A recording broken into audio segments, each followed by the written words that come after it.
Good morning students. Last class में हम लोगों ने एनिमल टिश्यूज़ वाला स्ट्रक्चरल ऑर्गेनाइजेशन इन एनिमल्स वाला जो चैप्टर है उसको कंप्लीट कर लिया है। So today we will start with a new chapter that is plant growth and development. ठीक है, बेसिकली इस चैप्टर में हमको प्लांट के ग्रोथ और ग्रोथ से रिलेटेड वेरियस जो एस्पेक्ट्स हैं, ठीक है, उनके बारे में हमको देखना है और समझना है। ठीक है, हाउएवर ये जो चैप्टर है it has been cut short, बहुत सारे टॉपिक्स जो हैं इसमें से ओमिट हो चुके हैं, तो हम उन टॉपिक्स को डील नहीं करेंगे। जो कुछ बेसिक टॉपिक्स रह गए हैं, ठीक है, उनके बारे में ही हम लोग डिस्कशन करेंगे। ठीक है, अब प्लांट ग्रोथ एंड डेवलपमेंट इस चैप्टर में, जैसे कि मैंने कहा कि प्लांट के ग्रोथ और उसके डेवलपमेंट से रिलेटेड वेरियस एस्पेक्ट्स के बारे में हमको समझना है और देखना है। ठीक है, तो एक्चुअली ये सारे टॉपिक्स क्योंकि ओमिटेड हैं, तो मैं सिर्फ आपको एक बेसिक कॉन्सेप्ट जो है ग्रोथ एंड डेवलपमेंट का दूंगी। उसके बाद में जो हमारा एक्चुअल टॉपिक जो चैप्टर में सिलेबस में इंक्लूडेड है उसके ऊपर हम लोग आएंगे। ठीक है, अब generally plant growth and development जो है, ठीक है, इसको हम लोग प्लांट से रिलेटेड जो ग्रोथ है, ठीक है, तो उसको हम लोग बेसिकली तीन अलग अलग कॉन्सेप्ट्स या ये कह सकते हैं कि तीन अलग अलग तरीके से या तीन अलग अलग फॉर्म्स में हम लोग बेसिकली उसको रिप्रेजेंट करते हैं। पहले होता है प्लांट में ग्रोथ होना, दूसरा होता है प्लांट में जो नए सेल्स बन रहे हैं उनका डिफ्रेंसिएशन होना, और तीसरा होता है डेवलपमेंट। ठीक है, अब तीनों चीज़ें जो हैं आपस में एक दूसरे से इंटर रिलेटेड हैं। ठीक है, जैसे सबसे पहले अगर हम लोग ग्रोथ पे आए तो what is the definition of growth. ठीक है, जब हम लोग अपने ह्यूमन के केस में हम लोग बात करते हैं या एनिमल्स के केस में बात करते हैं, तो ग्रोथ होने का मतलब क्या होता है कि जैसे अगर छोटा बच्चा है तो बच्चे की हाइट इंक्रीज होना, उसका वेट इंक्रीज होना, this is the meaning of growth for us. ठीक है, या फिर जैसे अगर हम लोग अपने बालों के केस में बात करें, बालों का लंबा होना, ये हमारे लिए ग्रोथ का एक मीनिंग होता है। ठीक है, वैसे ही अगर हम लोग सेल्यूलर लेवल पे जाएँ तो सेल्यूलर लेवल पे सेल के अंदर प्रोटोप्लाज्म का इंक्रीज होना, दैट इंडिकेट्स कि सेल के अंदर ग्रोथ हो रहा है। ठीक है, या फिर अगर सेल में डिवीजन होता है तो division it will also represent a form of growth. ठीक है, या फिर अगर हम लोग प्लांट्स के ही केस में देखें जैसे तो प्लांट्स जो होते हैं, ठीक है, उनको ड्राई वेट और फ्रेश वेट दोनों तरीके से जो है उनको मेजर किया जाता है कि वेदर उनमें ग्रोथ हो रही है या नहीं। ठीक है, तो ड्राई वेट और फ्रेश वेट आपको पता होना चाहिए। ड्राई वेट मतलब कि अगर प्लांट को हम लोग कम्प्लीटली ड्राई कर दें, उसमें जितना भी मॉइस्चर है उसको सुखा दें, ठीक है, उसको सुखाने के बाद इफ़ हम लोग उसको जला लेते हैं, जलाने के बाद में, ठीक है, जो उसकी राख बचेगी उस राख को अगर हम लोग वे करेंगे तो that will be the dry weight. और सिंपली प्लांट को सुखा करके अगर उसका हम लोग वेट लेते हैं तो वो ड्राई वेट होता है। लेकिन फ्रेश वेट मतलब कि ताज़ा ताज़ा कोई प्लांट जो है उसका हम लोगों ने लिया है from stem to the root, ठीक है, पूरा प्लांट हम लोगों ने लिया है और पूरे प्लांट को अगर हम लोग इमीडिएटली मेजर करते हैं तो जो उसका वेट आता है दैट इज़ फ्रेश वेट। ठीक है, लेकिन ये चीज़ यहाँ पे हमको क्या देखने के लिए मिलेगी कि ड्राई वेट जो है प्लांट्स का हमेशा ज़्यादा होता है as compare to the fresh weight. ठीक है, अब फ्रेश वेट जो है उसमें हम लोग ग्रोथ को कैसे एक्सप्लेन कर सकते हैं कि फ्रेश वेट जब अगर हमको प्लांट का देखना है तो हमको देखना पड़ेगा कि प्लांट के सेल्स में जो प्रोटोप्लाज्म का कंटेंट है वो इंक्रीज़ हुआ है या नहीं। ठीक है, तो ग्रोथ के जो पैरामीटर्स हैं या ग्रोथ का जो डेफिनेशन है वो सबके लिए अलग अलग होता है, लेकिन ग्रोथ में एक चीज़ कांस्टेंट होती है कि ग्रोथ हमेशा इरिवर्सिबल होता है।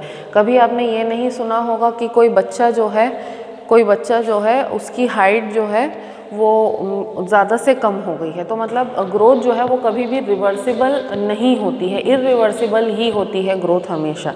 ठीक है, तो मेन अगर हम लोग डेफिनेशन पे जाएं ग्रोथ का, तो ग्रोथ का डेफिनेशन एक्चुअली है कि ग्रोथ इज़ अ परमानेंट और irreversible increase in dry weight, mass और volume of a cell, organ और ऑर्गेनिज्म। ठीक है, मतलब कि ड्राई वेट में इंक्रीज़ होना, ऑर्गेनिज्म के मास या वॉल्यूम में इंक्रीज़ होना, ठीक है, या फिर उनके ऑर्गन्स का साइज़ इंक्रीज़ होना, या ओवरऑल ऑर्गेनिज्म का जो साइज़ है उसका इंक्रीज़ होना। तो ये सारे जो चेंजेस हैं ये परमानेंट या इरिवर्सिबल होते हैं और इन्हीं को हम लोग जनरली क्या कहते हैं, ग्रोथ कहते हैं। ठीक है, अब ग्रोथ जो है जनरली डिफरेंट मेथड से हम लोग उसको ग्रोथ को मेजर कर सकते हैं। ठीक है, है। तो ग्रोथ जनरली मेजरेबल होती है, ठीक है। अब ग्रोथ जो होती है वो 3 फेजेस में होती है जनरली। पहला होता है सेल डिवीजन फेज, दूसरा होता है सेल एनलार्जमेंट फेज और तीसरा होता है सेल मैच्योरेशन फेज, ठीक है। सिंपल सी चीज़ें हैं, नाम से ही समझ आनी चाहिए। सेल डिवीजन फेज में क्या होता है कि रैपिडली सेल डिवीजन होता है ऑर्गेनिज्म की बॉडी के अंदर और बहुत सारे नए नए जो सेल्स हैं वो बनते हैं, ठीक है। इसके बाद आता है सेल एनलार्जमेंट का फेज़, ठीक है। सेल एनलार्जमेंट के फेज़ में क्या होता है कि सेल डिवीजन के फेज़ में जो नए सेल्स बने हैं, ठीक है, उन नए न्यूली फॉर्म्ड सेल्स के अंदर एनलार्जमेंट होता है, ठीक है। तो जो हम लोगों ने कर्ण प्लाज्मा रेशियो के बारे में बात किया था पिछले जो चैप्टर्स थे उसमें, कर्ण प्लाज्मा रेशियो जो सेल साइकिल में हम लोगों ने डिस्कस किया था, वो क्या बोलता है कि सेल जो है उसमें न्यूक्लियस टू साइटोप्लाज्म का एक पर्टिकुलर रेशियो होता है, ठीक है। तो जब तक वो रेशियो सेल्स अचीव नहीं कर लेते उनके अंदर एनलार्जमेंट होता है, ठीक है। और एक बार जब सेल में प्रॉपर एनलार्जमेंट हो जाए उसके बाद में क्या होता है कि सेल के मैच्योरेशन की बारी आती है, ठीक है। अब सेल का मैच्योरेशन कैसा होगा, एनलार्ज होने के बाद में जो सेल्स होते हैं उनमें डिफरेंशिएशन और डी डिफरेंशिएशन होता है, ठीक है। डिफरेंशिएशन और डी डिफरेंशिएशन का मीनिंग क्या है कि जब सेल्स, ठीक है, दोबारा से मल्टीप्लाई करना स्टार्ट करें, ठीक है, दोबारा से मल्टीप्लाई करना स्टार्ट करके उनका एक स्पेसिफिक स्ट्रक्चर अटेन हो जाए या उनका वो एक स्पेसिफिक फंक्शन को परफॉर्म करने लगे, ठीक है, तो उस केस में क्या होता है कि वैसे फिनोमिना को हम लोग कहते हैं डिफरेंशिएशन और डी डिफरेंशिएशन, ठीक है। तो सेल मैच्योरेशन के बाद में डिफरेंशिएशन और डी डिफरेंशिएशन के बाद में क्या होता है कि जो सेल्स होते हैं वो कम्प्लीटली मैच्योर हो जाते हैं, सेल्स फर्दर डिवाइड करना बंद कर देते हैं, उनका एक स्पेसिफिक स्ट्रक्चर बन जाता है और वो एक स्पेसिफिक फंक्शन को परफॉर्म करने लगते हैं। तो जब ये सारी चीज़ें हो जाती हैं तब हम लोग मानते हैं कि हाँ भाई ग्रोथ हो रहा है, ठीक है। इसके बाद सेकेंड स्टेप पे आते हैं हम लोग, जैसे कि मैंने कहा डिफरेंशिएशन, ठीक है।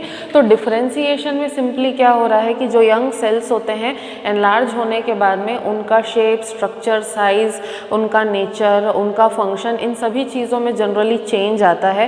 ये इनके अंदर बेसिकली स्पेसिफिसिटी आ जाती है, ठीक है। Specific structure, specific location, specific function, इस तरीके से सेल्स जो है स्पेसिफिसिटी अचीव कर लेते हैं। उस फिनोमिना को हम लोग कहते हैं डिफरेंशिएशन। और डिफरेंशिएशन के बाद में तीसरी चीज़ आती है दैट इज़ डेवलपमेंट, ठीक है। डेवलपमेंट क्या है कि अगर कोई प्लांट है, उस प्लांट के पूरे लाइफ साइकिल में, मतलब कि जब वो प्लांट सीड से जर्मिनेट हुआ होगा तो सीड से जर्मिनेट होने के बाद में उस प्लांट की डेथ होते तक जितने भी इवेंट्स इस बीच में होते हैं उन पूरे सेट ऑफ इवेंट्स को हम लोग डेवलपमेंट कहते हैं। जैसे कि सबसे पहले सीड का जर्मिनेट होना, प्लांट का ग्रोथ होना, प्लांट में फ्लावर्स का प्रोड्यूस होना, फ्लावर्स में से फ्रूट्स बनना, ठीक है। फ्रूट्स बनने के बाद में पत्तों का पीला होकर के पुराना हो जाना, सेनेसेंस, यानी कि जो पत्तों को पीला होने का जो फिनोमिना होता है, प्लांट जो है धीरे धीरे डीजेनरेट होने लगता है, उसको हम लोग सेनेसेंस कहते हैं, ठीक है। तो सेनेसेंस का होना, ये सारी चीज़ें, ये जो सारे इवेंट्स का सेट है, इस पूरे सेट ऑफ इवेंट्स को हम लोग क्या कहते हैं, डेवलपमेंट, ठीक है। तो पहले ग्रोथ होगा, डिफरेंशिएशन होगा, पूरा लाइफ साइकिल कंप्लीट होगा। तो इन सभी चीज़ों को कुल मिला के हम लोग क्या कहते हैं कि ये किसी भी प्लांट के लाइफ साइकिल का एक पार्ट होता है, ठीक है। अब जनरली प्लांट्स के अंदर जो ग्रोथ होता है ना, वो सिग्मॉइड ग्रोथ कर्व को ही फॉलो करता है, ठीक है।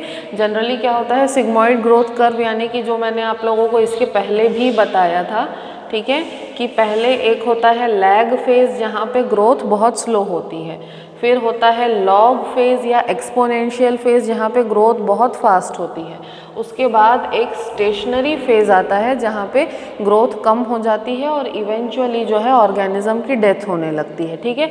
तो ये जो कर्व है this is known as the sigmoid growth curve, और प्लांट्स में जो ग्रोथ होती है वो सिग्मॉइड ग्रोथ कर्व को ही फॉलो करती है, ठीक है। इसके बाद नेक्स्ट जो हमारा चैप्टर से रिलेटेड मेन टॉपिक है, हम लोग चैप्टर के मेन टॉपिक पे आते हैं।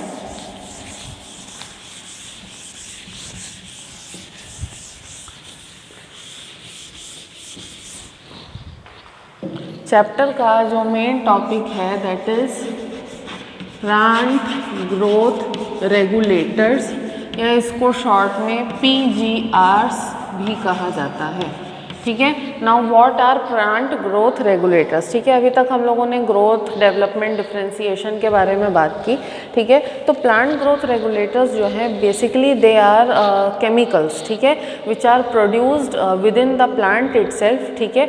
और ये जो प्लांट ग्रोथ रेगुलेटर्स या ये जो केमिकल्स होते हैं, इनका काम होता है कि रेगुलेटेड मैनर में प्लांट के अंदर जो ग्रोथ हो रही है उसको कोऑर्डिनेट करना, ठीक है। तो प्लांट के अंदर जो भी ग्रोथ हो रही है, हाइट इंक्रीज हो रहा है, प्लांट का विड्थ इंक्रीज हो रहा है, या फ्लावर्स डेवलप हो रहे हैं, उनमें फ्रूट्स लग रहे हैं, फ्रूट्स पक रहे हैं, तो ये सारे जो ग्रोथ रिलेटेड एक्टिविटीज़ होते हैं, इन सारी ग्रोथ रिलेटेड एक्टिविटीज़ को रेगुलेट करने का काम जो है ये प्लांट ग्रोथ रेगुलेटर्स करते हैं, ठीक है। अब ये जो प्लांट ग्रोथ रेगुलेटर्स होते हैं ये रैंडमली प्लांट के किसी भी पार्ट में जो है डेवलप होते हैं, किसी भी पार्ट में सिंथेसाइज हो सकते हैं, ठीक है। अब इनकी एक खासियत क्या है, ये जहाँ कहीं भी सिंथेसाइज होते हैं, ठीक है, उससे दूर किसी दूसरे लोकेशन पे माइग्रेट होते हैं डिफ्यूजन के हेल्प से, दूर किसी दूसरे लोकेशन पे जाते हैं डिफ्यूजन के हेल्प से, और वहाँ पे अपना जो इफेक्ट है उसको एग्जर्ट करते हैं। मतलब कि जिस साइट पे प्रोड्यूस होंगे उस साइट को छोड़ करके किसी दूसरी जगह जाएंगे और वहाँ पे अपना इफेक्ट जो है उसको शो करेंगे, ठीक है। और दूसरी चीज़ क्या है कि प्लांट ग्रोथ रेगुलेटर्स केमिकल्स तो हैं, लेकिन वो इफेक्टिव बहुत ही माइन्यूट क्वांटिटी में, ट्रेस क्वांटिटी में ही होते हैं। तो अगर प्लांट ग्रोथ रेगुलेटर जो है वो बहुत ज़्यादा क्वांटिटी में अगर हम लोगों ने अप्लाई कर दिया है, या प्लांट्स में बहुत ज़्यादा क्वांटिटी में प्लांट ग्रोथ रेगुलेटर अगर बन रहा है, तो इसका मीनिंग ये नहीं है कि अगर ज़्यादा बन रहा है तो ग्रोथ भी ज़्यादा होगी, ठीक है। जनरली ये होता है कि ये बहुत माइन्यूट क्वांटिटीज़ में, ट्रेस क्वांटिटी में ही इनका एफिशिएंसी जो है बहुत ज़्यादा होता है, तो बहुत ज़्यादा अमाउंट में इनको प्रोड्यूस करने की या इनके सिंथेसिस को करने की ज़रूरत नहीं होती है। कम अमाउंट में भी ये अपना इफेक्ट जो है ईजिली शो कर सकते हैं, ठीक है। अब प्लांट ग्रोथ रेगुलेटर्स जो है इनका अगर हम लोग स्पेसिफिक डेफिनेशन अगर देखने के लिए जाएं तो generally they are chemical substances produced naturally in plants which is translocated to another region for regulating one or more physiological reactions when present in low concentration। तो जब लो कंसंट्रेशन में present रहेंगे तो ये वेरियस फिजियोलॉजिकल रिएक्शंस जो होते हैं उनको क्या करते हैं, अफेक्ट करते हैं, सो दैट कि प्लांट में जो ग्रोथ है वो एक रेगुलेटेड मैनर में हो सके, ठीक है। अब ये जो प्लांट ग्रोथ रेगुलेटर्स होते हैं इनको ऑल्टरनेटिवली प्लांट हार्मोन या फिर फाइटो हार्मोन्स भी कहा जाता है, ठीक है। They are alternatively known as plant hormones और फाइटो हार्मोन्स एज वेल, ठीक है। तो ओवरऑल अगर हम लोग देखें प्लांट ग्रोथ के मतलब उसके कंटेक्स्ट में देखें हम लोग, तो हमारे पास बेसिकली 4 से 5 तरीके के प्लांट ग्रोथ रेगुलेटर्स हैं, ठीक है। जनरली जो प्लांट ग्रोथ रेगुलेटर्स हैं, ठीक है, इसमें से कुछ केमिकल्स या कुछ प्लांट ग्रोथ रेगुलेटर्स ऐसे होते हैं जो कि ग्रोथ को स्टिमुलेट करने का या ग्रोथ को इंक्रीज करने का काम करते हैं, और कुछ ऐसे हैं जो कि ग्रोथ को रिड्यूस तो करने का नहीं, ग्रोथ को इनहिबिट करने का काम करते हैं, ठीक है। तो उस हिसाब से अगर हम लोग देखें तो टोटल में हमारे पास 5 प्लांट ग्रोथ रेगुलेटर्स हैं। First is the auxin, second is gibberellin, third is cytokinin, fourth is abscisic acid, and fifth is ethylene, ठीक है। इस वजह से इन पांचों में से इथाइलिन जो है this is the only gaseous plant hormone, बाकी सब जो हैं ये नॉन गैसियस हैं, केमिकल फॉर्म्स में सिंथेसाइज होते हैं, ठीक है। इन तीनों में से इनफैक्ट इन पांचों में से अगर हम लोग देखें तो प्लांट के ग्रोथ को प्रमोट करने वाले जो होते हैं, ठीक है, they are known as growth promoters. तो ऑक्सिन, जिब्रेलिन और साइटोकाइनिन जो है ये जनरली ग्रोथ प्रमोटर्स होते हैं, ये ग्रोथ को प्रमोट करते हैं, ठीक है। और एब्सिसिक एसिड जो है ये इनहिबिटर है, ये ग्रोथ को इनहिबिट करने का काम करता है, ठीक है। और इथिलीन जो होता है, इथिलीन भी प्रीडोमिनेंटली ग्रोथ इनहिबिटर भी होता है, लेकिन इथिलीन का जो इफेक्ट है उसको समझने का व्यू जो है हर पर्सन का अलग अलग होता है। ठीक है। अब इनके बेसिक फंक्शंस जो हैं इनके बारे में तो खैर हम लोग डिस्कस करेंगे। सबसे पहले इनकी डिस्कवरी के बारे में हम लोग डिस्कस करते हैं कि एक्चुअली इनकी डिस्कवरी हुई कैसे। ठीक है। अगर एक तरीके से देखा जाए तो जितने भी प्लांट ग्रोथ रेगुलेटर्स हैं, ठीक है, इन सभी की डिस्कवरी जो है अनजाने में धोखे में हुई है, मतलब they were not intended to be discovered. तो स्पेशली इनकी डिस्कवरी के लिए कोई पर्सन काम नहीं कर रहा था, वो तो पर्सन के काम करते करते एक्सीडेंटली जो है उसके थ्रू जो है इनका डिस्कवरी बेसिकली हो गया।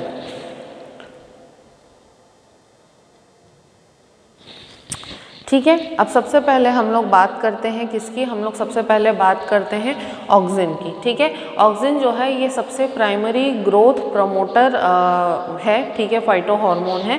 ठीक है। ऑक्सिन की जो डिस्कवरी है, ठीक है, जनरली ऑक्सिन की डिस्कवरी के लिए हम लोग दूसरे साइंटिस्ट को क्रेडिट देते हैं, लेकिन चार्ल्स डार्विन और उनके बेटे फ्रांसिस डार्विन, ठीक है, दोनों को एक्चुअली क्रेडिट दिया जाता है कि सबसे पहले ऑक्सिन का जो ऑब्जर्वेशन है, ऑक्सिन के इफेक्ट का जो ऑब्जर्वेशन है वो चार्ल्स डार्विन और उनके बेटे फ्रांसिस डार्विन ने जनरली किया था। ठीक है।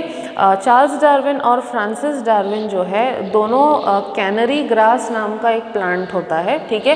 कैनरी ग्रास जो है उसके साथ वो लोग बेसिकली काम कर रहे थे। तो उन्होंने ये देखा कि कैनरी ग्रास जो है तो उसके लीव्स की जो टिप्स हैं, ठीक है, या पूरा प्लांट जो है वो उसकी ग्रोथ जो है लाइट के डायरेक्शन में हो रही थी, मतलब किसी एक पर्टिकुलर साइड से लाइट आ रही थी, उसी डायरेक्शन में प्लांट जो है वो झुकता जा रहा था और ग्रोथ जो है वो उसी डायरेक्शन में हो रही थी। ठीक है। तो उन्होंने इस चीज़ को ऑब्जर्व किया और उन्होंने बोला कि प्लांट की टिप में भाई ऐसा कुछ है जिसकी वजह से एक स्पेसिफिक डायरेक्शन में ही ग्रोथ हो रही है। ठीक है। उसके बाद में बहुत सारे साइंटिस्ट जो हैं फिर इसी चीज़ पे एक्सपेरिमेंट करने लगे कि कैनरी ग्रास किस तरीके से फोटोट्रॉपिज्म शो कर रहा है। बहुत सारे साइंटिस्ट जो है इसको उन्होंने एक्सपेरिमेंट्स जो हैं उसमें किए। ठीक है। लेकिन एक साइंटिस्ट हैं जिनका नाम था F.W. वेंट। ठीक है।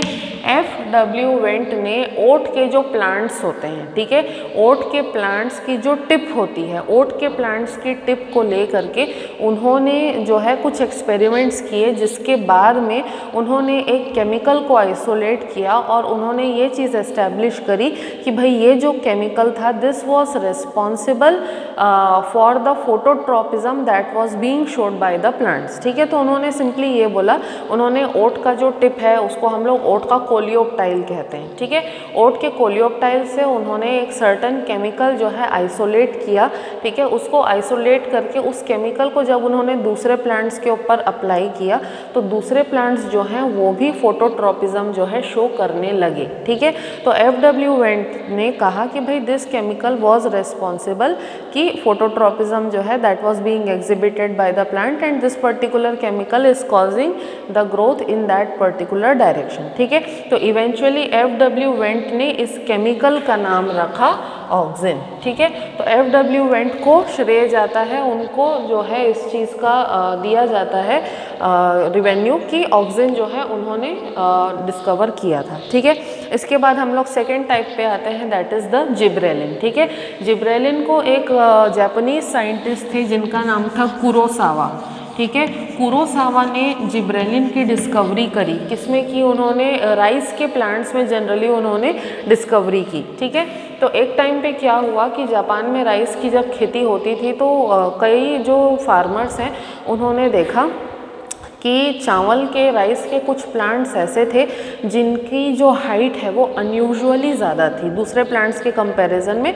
कुछ प्लांट्स जो थे उनकी हाइट जो है अनयूजुअली बहुत ज़्यादा थी। ठीक है। तो उन्होंने ये जो डिजीज़ हो रहा था या ये जो कंडीशन प्लांट्स के अंदर डेवलप हो रही थी, ठीक है, उस कंडीशन का नाम उन्होंने दिया बकाने। ठीक है। बकाने का मीनिंग क्या होता है? बकाने का मीनिंग होता है फूलिश सीडलिंग। ठीक है। बकाने, इस डिजीज़ का नाम उन्होंने क्या दिया? बकाने डिजीज़। बकाने का एक्चुअल मीनिंग होता है फूलिश सीडलिंग, ठीक है। तो कुरोसावा जो थे उन्होंने क्या किया कि जो जिन प्लांट्स में ये बकाने डिजीज़ हुआ था उन प्लांट्स को आइसोलेट किया, उन प्लांट्स को आइसोलेट करके उनका जूस बनाया, और वो जो जूस है, ठीक है, जब उन्होंने दूसरे नॉर्मल प्लांट्स के ऊपर अप्लाई किया, ठीक है, तो उनको भी बकाने डिजीज़ जो है वो हो गया था, ठीक है। अब ये जो बकाने डिजीज़ है ये स्पेसिफिकली एक फंगस के वजह से हो रहा था। इस फंगस का नाम था जिबेरेला फुजीकोराई, ठीक है। इस फंगस का नाम था जिबरेला फुजीकोराई, ठीक है। तो जिबरेला फुजीकोराई के वजह से एक सर्टन केमिकल प्रोड्यूस हो रहा था प्लांट्स में, जिसके वजह से प्लांट्स की हाइट जो है वो अनयूजुअली इंक्रीज हो जा रही थी, ठीक है। तो ये केमिकल जो था, ये केमिकल नेचुरली भी प्लांट्स के अंदर प्रोड्यूस होता था, लेकिन स्मॉल क्वांटिटी में प्रोड्यूस होता था। लेकिन जब इस फंगस का इन्फेक्शन प्लांट्स पे हो रहा था तो वो जो केमिकल है वो बहुत ज़्यादा क्वांटिटी में इंक्रीज मतलब सिक्रीट होने लगा, जिसकी वजह से बकाने डिजीज़ जो है वो प्लांट्स को होने लगा, ठीक है। तो कुरोसावा ने क्या किया कि वो स्पेसिफिक केमिकल जो है वो केमिकल उन्होंने आइसोलेट किया, और जब उस केमिकल को दूसरे प्लांट्स के ऊपर भी उन्होंने अप्लाई किया तो उनको बकाने डिजीज़ के जैसे ही सिम्टम्स जो है दूसरे प्लांट्स में भी मिलने लगे, ठीक है। तो वो जो केमिकल कुरोसावा ने आइसोलेट किया था उस केमिकल का नाम उन्होंने दे दिया जिब्रेलिन, क्योंकि वो जिब्रेला जो फंगस था उसके वजह से ओवर सिक्रीट हो रहा था, इसलिए उस केमिकल का नाम दे दिया जिब्रेलिन। तो इस तरीके से सेकेंड जो प्लांट ग्रोथ रेगुलेटर है उसकी डिस्कवरी हुई, ठीक है। इसके बाद हम लोग थर्ड टाइप पे आते हैं, दैट इज़ साइटोकाइनिन, ठीक है। साइटोकाइनिन जो वर्ड है उसका एक्चुअल मीनिंग है साइटो यानी कि सेल, और काइनिन मतलब डिवीजन।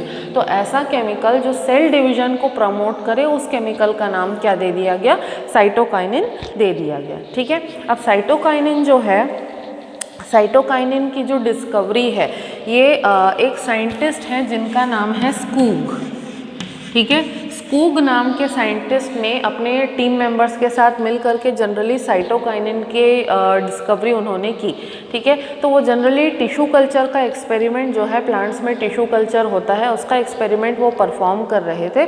तो उन्होंने ये चीज़ ऑब्ज़र्व की कि कुछ प्लांट्स ऐसे थे कि जिनमें ग्रोथ तभी हो रही थी जब ऑक्सीजन के साथ में वो लोग कुछ स्पेसिफिक चीज़ें जो हैं वो भी प्लांट्स को सप्लीमेंट्री दे रहे थे, ठीक है। तो उन्होंने स्कूग ने ऑब्जर्व किया कि ऑक्सीजन जो केमिकल है उसके साथ साथ अगर कोकोनट का मिल्क जो है वो भी प्लांट्स को दिया जाए, टिश्यू कल्चर वाले प्लांट्स को दिया जाए, तो तभी उनमें ग्रोथ हो रही थी, अदरवाइज उनमें ग्रोथ नहीं हो रही थी, ठीक है। तो फिर स्कूग ने देखा कि भाई ऐसा क्या है इस चीज़ के अंदर, तो उन्होंने उस केमिकल को आइसोलेट करने की कोशिश की, उसको आइसोलेट किया। जब उस केमिकल को दूसरे टिश्यू कल्चर प्लांट्स के ऊपर उन्होंने अप्लाई किया तो उनको जो है फिर ये ऑब्जर्वेशन मिला कि वो केमिकल अप्लाई करने के बाद में प्लांट्स की जो ग्रोथ है वो इंक्रीज़ हो जा रही थी, उनके अंदर सेल डिवीज़न जो है बहुत रैपिडली हो रहा था, ठीक है। तो फिर इस चीज़ से उन्होंने, क्योंकि सेल डिवीज़न यानी कि साइटोकाइनेसिस जो है वो प्रमोट कर रहा था ये केमिकल, इसीलिए इस केमिकल का नाम उन्होंने क्या दे दिया, साइटोकाइनिन दे दिया, ठीक है। और साइटोकाइनिन ऐसा नहीं है कि एक सिंगल केमिकल है, साइटोकाइनिन जो है वो ग्रुप ऑफ केमिकल्स है जिसमें बहुत सारे केमिकल्स जो हैं वो इंक्लूडेड हैं। क्यों? क्योंकि ये सारे के सारे केमिकल जो हैं ये साइटोकाइनेसिस को प्रमोट करते हैं, इसीलिए इन सभी को एक सिंगल ग्रुप में इंक्लूड कर दिया और उस ग्रुप का नाम दे दिया साइटोकाइनिन, ठीक है। नेक्स्ट हम लोग आते हैं डिस्कवरी ऑफ एब्सिसिक एसिड पे, ठीक है। डिस्कवरी ऑफ एब्सिसिक एसिड जो है वो एडिकॉट नाम के एक साइंटिस्ट ने की थी, ठीक है। एडिकॉट नाम के एक साइंटिस्ट थे, उन्होंने एब्सिसिक एसिड की डिस्कवरी करी थी, ठीक है। तो उन्होंने ये देखा कि जब ऑक्सीजन के ऊपर काम हो रहा था, ऑक्सीजन के ऊपर एक्सपेरिमेंट्स हो रहे थे, तो उन्होंने ये चीज़ ऑब्जर्व की कि कुछ केमिकल ऐसा था जो ऑक्सीजन के एक्शन को काउंटर कर रहा था और ऑक्सीजन को अपना पूरा इफेक्ट शो करने नहीं दे रहा था, ठीक है। तो फिर उन्होंने पेपर क्रोमेटोग्राफी की टेक्निक के हेल्प से क्या किया, इस केमिकल को आइसोलेट किया, ठीक है। पेपर क्रोमेटोग्राफी से जब इस केमिकल को आइसोलेट किया गया, उसके ऊपर स्टडी की गई, तो ये शो किया उस स्टडी ने कि ये जो केमिकल था ये क्या कर रहा था, एब्सिशन कर रहा था, मतलब कि प्लांट के जो ग्रोथ होती है, ठीक है, प्लांट की जो ग्रोथ है उसको इनहिबिट इनहिबिट कर रहा था।